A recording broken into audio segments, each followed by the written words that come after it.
Okay, this is the Lindberg BlueM HTF 55322A tube furnace, powered by 115 volts and about 23 amps, and it's pulling at full load. Consists of two units, the main control box here and the furnace itself here. They are connected with a few things I'll point out in the back when we go there. So they need to be together, and your controllers are here, and your main on-off switch is here too. And it's also a 40 amp circuit breaker. You have two controllers. One is your normal temperature control, and that's where you would do your set points for what program you want to run. And here is your over temperature, where you would enter your temperature that you don't want it to exceed, which would generally be higher than what your control temperature would be. And the red numbers here are your actual process temperatures.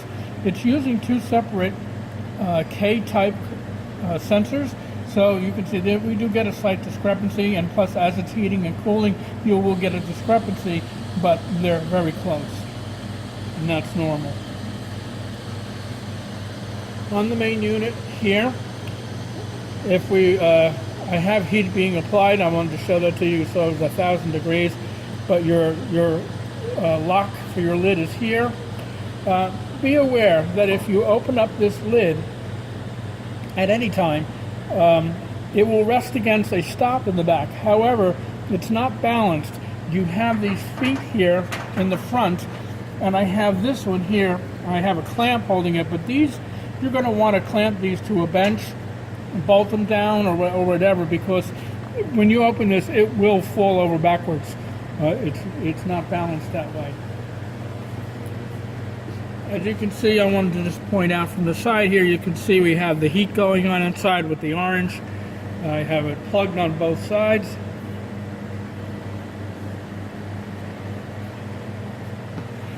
And here we have the power cord going out from this unit, and it plugs into one of the cords there on the control unit, and then the main power cord from the control unit plugs into your source voltage. These wires here are your sensor wires for your control and your over temp, and they are labeled here, and I will make sure that these are labeled properly so you don't plug them in the wrong one. And here we have our door switch. This is a safety feature, so that if you were to open the door right now, it would deactivate the heaters by cutting out the circuit breaker internally to this unit. So it's an interlock for the door.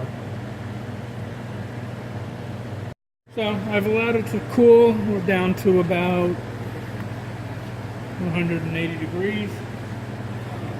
Opened up the latch here, tilted it up.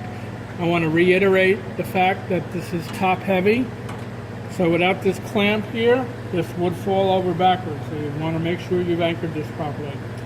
And I just wanted to show the condition of the interior here. It's in pretty good condition, and your sensor for your heater control and your over temperature is sticking right through there.